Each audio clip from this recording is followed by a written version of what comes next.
എല്ലാവർക്കും എൻ്റെ പുതിയ വീഡിയോയിലേക്ക് സ്വാഗതം. ഇന്ന് നമുക്ക് നല്ല ടേസ്റ്റിൽ ചിക്കൻ പൊറോട്ട റോൾ ഉണ്ടാക്കിയെടുത്താലോ. ഉണ്ടാക്കിയെടുക്കാൻ വളരെ എളുപ്പമാണ്, കഴിക്കാൻ വളരെ ടേസ്റ്റുമാണ്. നമുക്കിതെങ്ങനെ തയ്യാറാക്കുന്നത് എന്ന് നോക്കാം.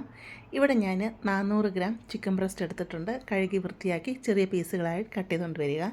ഇതിട്ട് 1 ടീസ്പൂൺ കാശ്മീരി ചില്ലി പൗഡറും 1/4 ടീസ്പൂൺ കുരുമുളക് പൊടി, 1/4 ടീസ്പൂൺ മഞ്ഞൾപ്പൊടി, 1/2 ടീസ്പൂൺ നല്ല ജീരകം വറുത്ത് പൊടിച്ചതും, 1/2 ടീസ്പൂൺ ഗരം മസാലയും, 1/2 ടീസ്പൂൺ ഗാർലിക് പൗഡർ ഞാൻ ഇവിടെ ഇട്ട് കൊടുക്കുന്നുണ്ട്. അതുപോലെ 1/4 ടീസ്പൂൺ ജിഞ്ചർ പൗഡർ ഇട്ട് കൊടുക്കുന്നുണ്ട്.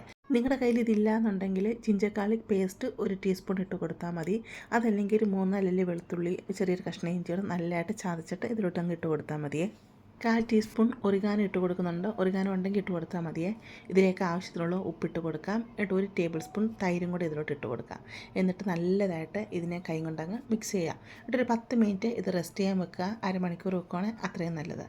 അരമണിക്കൂറായപ്പോൾ ഞാൻ ഇതൊരു പാനിലോട്ട് ഇട്ട് കൊടുക്കുന്നുണ്ട്. എന്നിട്ട് ഇതിലോട്ട് 2 ടേബിൾ സ്പൂൺ എണ്ണയും കൂടെ ഒഴിച്ച് കൊടുക്കാം. എന്നിട്ട് നല്ലതായിട്ട് ഇളക്കി മിക്സ് ചെയ്തിട്ട് അടച്ച് വെച്ച് നമുക്കിത് വേവിച്ചെടുക്കാം. ചിക്കൻ ബ്രസ്റ്റ് ചെറിയ പീസുകളാക്കി എടുത്തുകൊണ്ട് തന്നെ അധികം വേകാനായിട്ടൊന്നുമില്ല. ഒരു 5 മിനിറ്റ് ഇത് അടച്ചു വെച്ച് ഒന്ന് വേവിച്ചെടുക്കാം. അപ്പോൾ ഇതിൽ നിന്ന് വെള്ളമൊക്കെ നല്ലതായിട്ട് ഇറങ്ങി വരും. എന്നിട്ട് തീ മീഡിയത്തിലിട്ട് കൊടുത്ത് തുറന്ന് വെച്ച് ഇളക്കി ഇതിനൊന്ന് ഫ്രൈ പോലെ ആക്കിയെടുക്കണേ. ഇതിലോട്ട് 2 വലിയ സവാളയും 1 ക്യാപ്സിക്കവും ഇതുപോലെ അരിഞ്ഞെടുത്താണ് അതങ്ങ് ഇട്ട് കൊടുക്കുന്നുണ്ട്. ഞാൻ ഇവിടെ വെജിറ്റബിൾസ് ആയിട്ട് 1 ക്യാരറ്റ് നീളത്തിലരിഞ്ഞതും, ഒരു ചെറിയ കഷ്ണം കാബേജ് ഇതുപോലെ നീളത്തിലരിഞ്ഞതും എടുക്കുന്നുണ്ട്. അത് ഇതിലോട്ടങ്ങ് ഇട്ട് കൊടുക്കുന്നുണ്ട്. അതുപോലെ 1 തക്കാളി ഇതുപോലെ നീളത്തിലരിഞ്ഞെടുത്തതാണ് അത് ഇതിലോട്ടങ്ങ് ഇട്ട് കൊടുക്കുന്നുണ്ട്. എന്നിട്ട് വെജിറ്റബിൾസിന് ആവശ്യത്തിനുള്ള ഉപ്പും കൂടെ ഇട്ട് കൊടുക്കാം. എന്നിട്ട് നല്ലതായിട്ട് ഇതൊന്ന് ഇളക്കി മിക്സ് ചെയ്യാം. വെജിറ്റബിൾസൊക്കെ നമുക്ക് ഇഷ്ടമുള്ളത് മാത്രം ഇട്ട് കൊടുത്താൽ മതി കേട്ടോ. സവാളയും ക്യാപ്സിക്കും മാത്രം ഇട്ട് വേണമെങ്കിൽ നിങ്ങൾക്കിത് ചെയ്തെടുക്കാവുന്നതാണ്. കാബേജും ക്യാരറ്റൊക്കെ ഇട്ട് കൊടുക്കണം എന്ന് ഒരു നിർബന്ധവും ഇല്ല കേട്ടോ. എന്നിട്ട് നമുക്കിതിനൊന്ന് 5 മിനിറ്റ് ഒന്ന് അടച്ച് വെക്കാം. വെജിറ്റബിൾസൊക്കെ ഒത്തിരി വെന്ത് കുഴഞ്ഞു പോകരുത് കേട്ടോ. നല്ലതായിട്ടൊന്ന് സോഫ്റ്റായി വരണം, അത്രയും മാത്രം മതി. ഇവിടെ വെജിറ്റബിൾസൊക്കെ ഒന്ന് സോഫ്റ്റായി വന്നിട്ടുണ്ട്. എന്നിട്ട് ഇതിൽ നിന്ന് വെള്ളം ഇറങ്ങി വരും. അതിപ്പോൾ തീ കൂട്ടിയിടുക. എന്നിട്ട് വെള്ളമൊക്കെ വറ്റിച്ച് ഇതൊന്ന് ഇളക്കിയെടുക്കാവുന്നതാണ്. ഈ സമയത്ത് നിങ്ങൾക്ക് കുരുമുളക് പൊടിയോ ഉപ്പോ എന്തെങ്കിലും വേണമെങ്കിൽ ഇട്ട് കൊടുക്കാവുന്നതാണ് കേട്ടോ. ഇതിപ്പം കറക്റ്റായി വന്നിട്ടുണ്ട്, വെള്ളമെല്ലാം വറ്റി വന്നിട്ടുണ്ട്. തീ ഓഫ് ചെയ്ത് ഇതങ്ങ് മാറ്റി വെക്കാം. അടുത്തായിട്ട് നമുക്ക് വേണ്ടത് ചപ്പാത്തി പൊറോട്ട എന്തെങ്കിലുമാണേ. ഞാൻ ഇവിടെ ഫ്രോസൺ പൊറോട്ടയാണ് എടുക്കുന്നത്. നിങ്ങൾക്ക് ചപ്പാത്തി ചുട്ടെടുക്കാവുന്നതാണ് കേട്ടോ. അടുത്തായിട്ട് നമുക്കിതിലേക്കൊരു ചട്നി വേണം. അതിന് മിക്സിയുടെ ജാറിലോട്ട് ഞാൻ 1 പിടി മല്ലിയില കഴുകി വൃത്തിയാക്കിയത് ഇട്ട് കൊടുക്കുന്നുണ്ട്. 1 പച്ചമുളക് അത് നമുക്ക് മുറിച്ചിട്ട് ഇതിലോട്ടങ്ങ് ഇട്ട് കൊടുക്കാം. 1 ടേബിൾ സ്പൂൺ തൈര് ഇതിലോട്ട് ഇട്ട് കൊടുക്കാം. ഇതിലോട്ട് 1 നാരങ്ങ പിഴിഞ്ഞത് ഒഴിച്ചു കൊടുക്കുന്നുണ്ട്. നിങ്ങളുടെ ഇരിക്കുന്ന തൈരിന് നല്ല പുളിയുണ്ട് എന്നുണ്ടെങ്കിൽ അരമുറി നാരങ്ങയുടെ നീര് ഒഴിച്ചു കൊടുത്താൽ മതിയേ. എൻ്റെ ഇരിക്കുന്ന തൈരിന് ഒട്ടും പുളിയില്ലായിരുന്നു, അതുകൊണ്ടാണ് 1 നാരങ്ങയുടെ നീര് ഒഴിച്ചു കൊടുത്തത്. എന്നിട്ട് നല്ലതായിട്ടത് അരച്ചെടുത്തുകൊണ്ട് വരാം. ഇവിടെ വേറൊരു പാത്രത്തിലോട്ട് 3 ടേബിൾ സ്പൂൺ തൈര് ഞാൻ ഇട്ട് കൊടുക്കുന്നുണ്ട്. എന്നിട്ട് സ്പൂൺ വെച്ച് തന്നെ നല്ലതായിട്ട് ഇതിനെ അങ്ങ് ഉടച്ചെടുക്കാം. വിസ്ക് വെച്ചോ മിക്സി വെച്ചോ ഇത് അടിച്ചെടുക്കരുത് കേട്ടോ.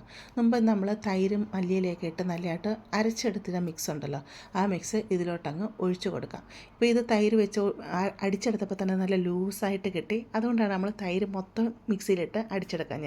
ഒത്തിരി അങ്ങ് ലൂസായി പോകും, പിന്നെ നമുക്ക് ചപ്പാത്തി തേച്ച് കൊടുക്കാൻ ബുദ്ധിമുട്ടല്ലേ. ഇതിലോട്ട് ആവശ്യത്തിനുള്ള ഉപ്പും കൂടി ഇട്ട് കൊടുത്ത് നല്ലതായിട്ട് ഇളക്കി മിക്സ് ചെയ്യുക. ചപ്പാത്തി തേക്കാനുള്ള ചട്നി ഇവിടെ റെഡിയായി കിട്ടിയിട്ടുണ്ട്.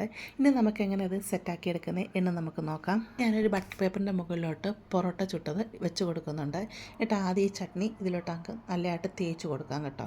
ചട്നി നല്ലതായിട്ട് തേച്ച് കൊടുത്തു കഴിഞ്ഞിട്ട് നമ്മൾ റെഡിയാക്കി വെച്ചിരിക്കുന്ന വെജിറ്റബിൾസും ചിക്കനും ഉണ്ടല്ലോ, അത് ഇതിലോട്ട് നീളത്തിലങ്ങ് വെച്ച് കൊടുക്കാം. എത്രമാത്രം ഫില്ലിങ് നിങ്ങൾക്ക് വേണോ അത്രമാത്രം നിങ്ങൾക്ക് ഇത് വെച്ച് കൊടുക്കാവുന്നതാണ്. പിന്നെ നിങ്ങൾക്ക് താല്പര്യമുണ്ടെന്നുണ്ടെങ്കിൽ കെച്ചപ്പ് ഇതിലോട്ട് ഒഴിച്ചു കൊടുക്കാവുന്നതാണ് കേട്ടോ. അപ്പോൾ ഞാൻ ഇവിടെ കെച്ചപ്പൊന്നും ഒഴിച്ചു കൊടുക്കുന്നില്ല. എന്നിട്ട് ഇതുപോലെ പൊറോട്ട നല്ലതായിട്ട് റോൾ ചെയ്തെടുക്കുക. എന്നിട്ട് ഇതുപോലെ ബട്ടർ പേപ്പർ ഇതുപോലെ ചുരുട്ടിയെടുക്കാവുന്നതാണ്. ബട്ടർ പേപ്പർ ഇല്ലയെന്നുണ്ടെങ്കിൽ ചുമ്മാ നിങ്ങളിങ്ങ് റോൾ ചെയ്തിട്ട് പിടിച്ച് കഴിക്കാവുന്ന കാര്യമുള്ളൂ കേട്ടോ. അങ്ങനെ ചിക്കൻ പൊറോട്ട റോള് ഇവിടെ റെഡി ആയിട്ടുണ്ട്. നല്ല സൂപ്പർ ടേസ്റ്റാണ് കേട്ടോ. ഞാൻ മുമ്പ് പറഞ്ഞ പോലെ വെജിറ്റബിൾസ് അധികം കഴിക്കാത്ത കുട്ടികൾക്ക് ഇഷ്ടമില്ലാത്ത വെജിറ്റബിൾസ് നിങ്ങളിത് വെച്ച് കൊടുക്കേണ്ട ആവശ്യമില്ല കേട്ടോ. ഇഷ്ടമുള്ള വെജിറ്റബിൾസ് മാത്രം ഇത് വെച്ച് കൊടുക്കുക. നല്ല ടേസ്റ്റാണ് കേട്ടോ. പൊറോട്ടയൊക്കെ വെക്കുവാണെങ്കിൽ ഒറ്റ ഒരെണ്ണം കഴിച്ചാൽ മതി, വയറ് നല്ലതായിട്ട് നമുക്ക് ഫില്ലാവും. നല്ല ടേസ്റ്റുമാണ്. അപ്പോൾ നിങ്ങളിങ്ങനെ തയ്യാറാക്കി നോക്കുക.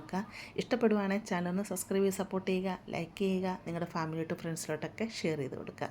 നമുക്കിനി ഒരു പുതിയ വീഡിയോ ആയിട്ട് അടുത്ത ദിവസം കാണാം.